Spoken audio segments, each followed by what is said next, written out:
center of mass of an object is a unique point. It may be lie inside body, may be outside also. कोई भी object है, अगर आप उसे कोई, जैसे कि मैंने एग्जांपल के तौर पे एक रॉड ले लिया, इस रॉड पे एक यूनिक पॉइंट होगा, उसको हम बोलेंगे इस रॉड का सेंटर ऑफ मास। ये हमें ऐसे पता चलेगा, अगर आप यहाँ पे अपनी फिंगर को लगाओ तो ये पूरा पेन आप ये बैलेंस कर सकते हो। जैसे आप मान लो कि आपके पास अगर कोई डिस्क है तो डिस्क का सेंटर ऑफ मास यहाँ पे होगा। ये पॉइंट डिस्क का ज्योमेट्रिकल सेंटर भी बोला जाएगा। सिमिलरली अगर आप रिंग एज्यूम करते हो तो रिंग का भी सेंटर ऑफ मास इस रिंग के अंदर ही होगा, पर यहाँ पे कोई भी मटेरियल पार्ट नहीं है। इस रिंग का कोई भी मटेरियल पार्ट नहीं है।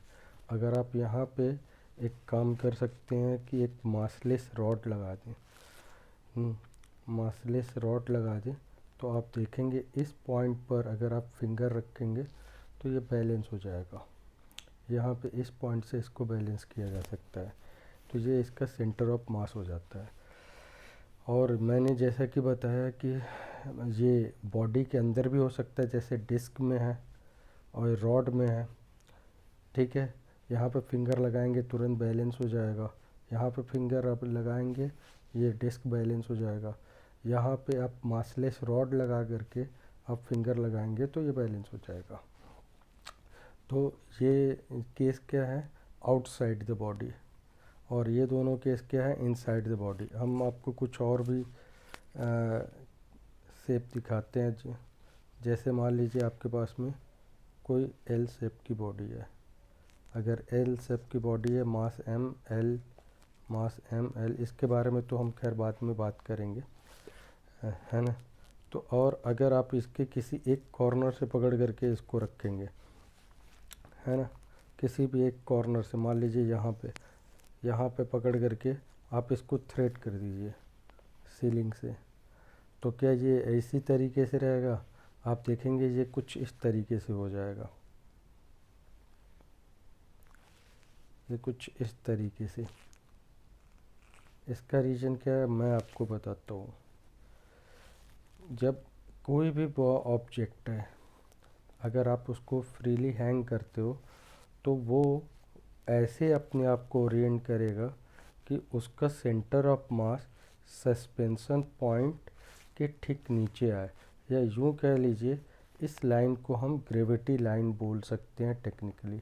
ग्रेविटी लाइन या वर्टिकल लाइन, जो भी आप कह लीजिए, क्योंकि ग्रेविटी हमारी इसी डायरेक्शन में काम करेगी, वेट mg, तो इसे ग्रेविटी लाइन भी हम बोल सकते हैं। तो ये इसका सेंटर ऑफ मास हमेशा अपने आप को इस ग्रेविटी लाइन में ओरिएंट करेगा। या फिर आप इसे बहुत आगे इस तरीके से नहीं बोलना चाहते हैं तो आप ऐसे भी बोल सकते हैं कि इसका सेंटर ऑफ मास जो है कि इस सस्पेंशन पॉइंट के ठीक नीचे आएगा, और mg भी इसी लाइन में ही काम करता है। आपको मैं एक दूसरा शेप दिखाता हूँ। जैसे मान लीजिए ये रिंग है, हाफ रिंग, ठीक है। अगर आपने हाफ रिंग ले लिया तो फिर क्या उसको अगर आप फ्रीली हैंग करेंगे तो क्या वो वैसे का वैसे लटकेगा जैसे ये है, मतलब इस जगह से आप ऐसे लटके रहेगा। आप जैसे ही इसको रिलीज करेंगे आप देखेंगे कि ये कुछ इस तरीके से हो जाएगा। ये रिंग इस तरीके से कुछ हो जाएगा, है ना। इसका सेंटर ऑफ मास देखेंगे आप, इसका सेंटर ऑफ मास देख लो, आप कैसे पता चलोगे? इस सस्पेंशन पॉइंट के ठीक नीचे आ जाओ। इस सस्पेंशन पॉइंट के ठीक नीचे ही इसका सेंटर ऑफ मास होगा ग्रेविटी लाइन के अलॉन्ग, ठीक है। इसका सेंटर ऑफ मास करने का, कैलकुलेट करने का तरीका हम लोग अभी आगे डिस्कस करेंगे। तो मैंने बेसिकली ये बताया। एक और भी शेप में दिखा सकता हूँ। ऐसे डिस्क मान लीजिए, ऐसे यू शेप का मानेंगे, कुछ इस तरीके से मान लीजिए। अगर इस तरह का कोई शेप है आपके पास और उसे आप इस जगह से हैंग करेंगे तो भी ये इस तरीके से नहीं हो करके ये कुछ इस तरीके से हो जाएगा।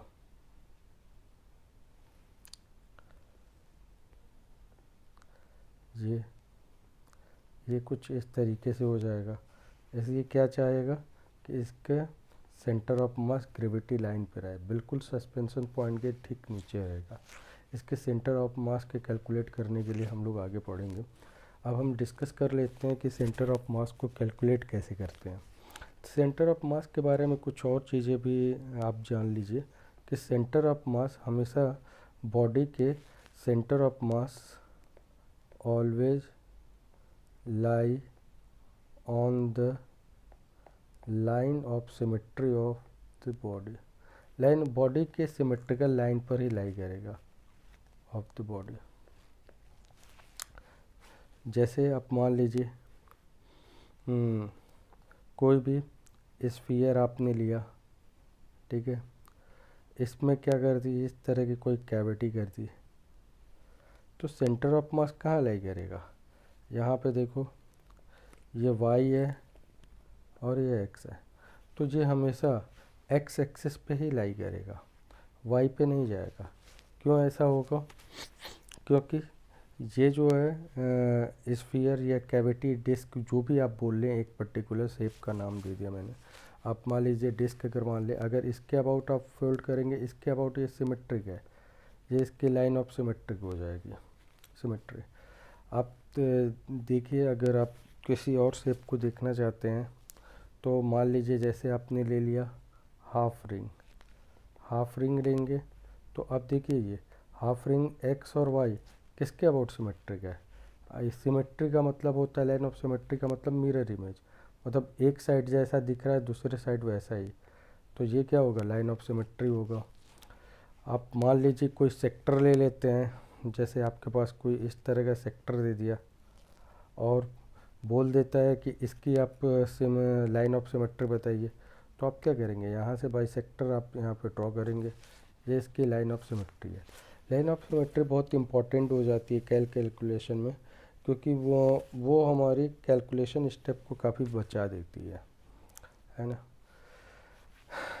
ठीक है, अब सेंटर ऑफ मास पे एक्सटर्नल फोर्स का इफेक्ट नहीं पड़ता, सॉरी एक्सटर्नल फोर्स का इफेक्ट पड़ता है, इंटरनल फोर्स का इफेक्ट नहीं पड़ता।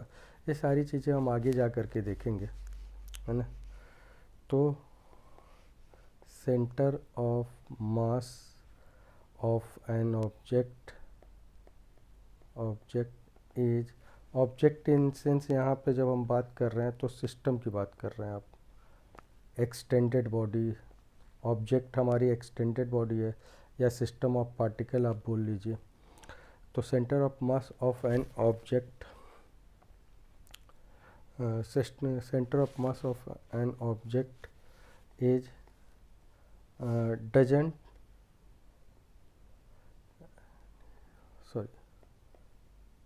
does not affected by internal forces of system। System के अंदर जो भी इंटरनल फोर्सेज हैं उनसे ये अफेक्टेड नहीं रहेगा, ये कहना ये चाहते हैं। इसके बारे में डिटेल हम लोग अभी आगे डिस्कस कर लेंगे पढ़ते समय। ओके, अब हम आपको आगे बताने जा रहे हैं सेंटर ऑफ मास के कैलकुलेशन।